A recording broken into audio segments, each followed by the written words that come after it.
میرا جوڑا سب سے اعلیٰ ہو، میرا دوپٹہ سب سے مہین اور باریک ہو، میرا برقع سب سے ٹائٹ ہو، اس کی فٹنگ سب سے زبردست ہو۔ میری ماں اور بہنوں دھیان سے سنو، اللہ کے نبی نے فرمایا کہ قیامت کے وقت ایسا ہوگا اور تم سمجھ لینا کہ قیامت تمہارے سروں پر آ چکی ہے، جب یہ وقت آ جائے کہ عورتیں لباس ہونے کے باوجود بھی ننگی پھرنے لگے۔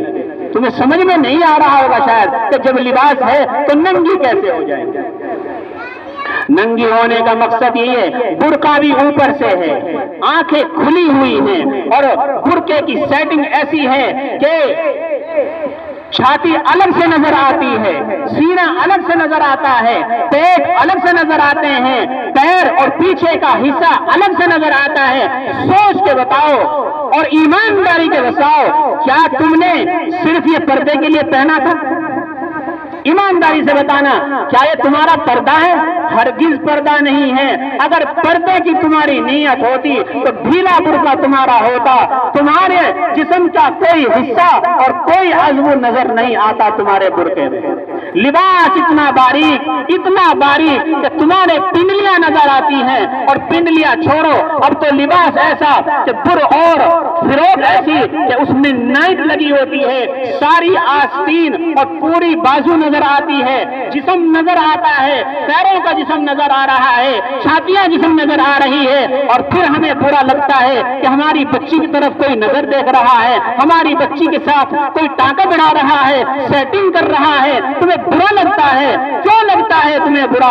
جب تم نے اپنی بچی کو اس بہانے پر خود کھڑا لا کر کے کر دیا ہے، تم اپنی بچی کی ان ناجائز خواہشات کو خود پورا کر رہی ہو، اور اپنے شوہر کو بھی مجبور کر دیتی ہو کہ نہیں بچی تو ہے، ابھی لا کر کے دے دو نا، یہی تو عمر ہے پہننے اوڑھنے کی، اس میں نہیں پہنے گی تو کب پہنے گی؟ اور جب وقت آتا ہے تمہاری عزتوں کا، اور جب تم پھر گولیاں اٹھاتے ہو، بندوقیں چلاتے ہو، تلوار اٹھاتے ہو، لاٹھیاں اٹھاتے ہو، کیوں تم ایسا کرتی ہو؟ تمہیں ہرگز یہ کام نہیں کرنا چاہیے۔ اب تم جو لاٹھیاں اٹھاتے ہو، اب تم جو بندوقیں اٹھا رہے ہو، خدا کی قسم اس بچی کی عزت کے لیے ہرگز تم نہیں اٹھا رہے ہو، تم تو اپنی ناک کے لیے اٹھا رہے ہو۔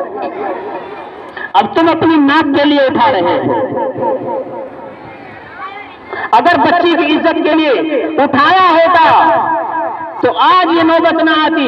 اپنی بچی کو بہترین کھلاؤ، بادام پستے کھلاؤ، اچھے سے اچھے حلوے بنا کر کھلاؤ، فروٹس کھلاؤ۔ میں کہتا ہوں روٹی کی جگہ بھی آپ پھل فروٹ کھلاؤ، کون منع کرتا ہے؟ اللہ نے نعمت دی ہے، بہترین عمدہ لباس پہناؤ، لیکن وہ لباس باریک نہیں ہونا چاہیے، وہ لباس ایسا نہیں ہونا چاہیے کہ غیروں کی نظریں اپنی بچیوں کو کھا جائیں، اپنی بچیوں کو تاکیں، ان کے جسموں کو بری خواہشات سے دیکھیں۔ ایسا جسم، ایسا لباس اور ایسی خواہشات ہمیں ہرگز پوری نہیں کرنی چاہیے۔ بچے ناراض ہو جائیں، بھوک ہڑتال کریں، کر دیں، مرضی ہے ان کی، گھر سے جانا چاہیں جائیں، لیکن اللہ کو ناراض نہیں کریں گے۔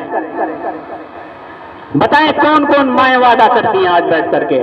اللہ کو راضی کریں گی یا اپنی بچیوں کو راضی کریں گے؟ آپ کی بچیاں تو اصل میں موبائل یہ دیکھ رہی ہیں، دنیا کا ماحول دیکھ رہی ہیں، غلطیاں ان کی بھی نہیں ہیں، وہ ایسے ماحول میں پل پوس رہی ہیں کہ مجبور ہو رہی ہیں، وہ اپنی فرینڈز کو دیکھ کر، اپنے دوستوں کو دیکھ کر ایسا لباس پہننے پر مجبور ہیں۔ لیکن آپ نے دیکھنا ہے کہ آپ نے اپنی ان بچیوں کو اس بہانے پر کھڑا کرنا ہے یا نہیں کھڑا کرنا ہے۔ کل قیامت کے دن اپنا گریبان ان بچیوں سے پکڑوانا ہے یا نہیں پکڑوانا ہے؟ اگر پکڑوانا ہے تو سو ان کی خواہشات کو پورا کرو، اور اگر نہیں پکڑوانا ہے تو پھر اللہ کے حکم کو پورا کرو۔ ما كان لمؤمن ولا مؤمنة إذا قضى الله ورسوله أمرا أن يكون لهم الخيرة۔ اس آیت کو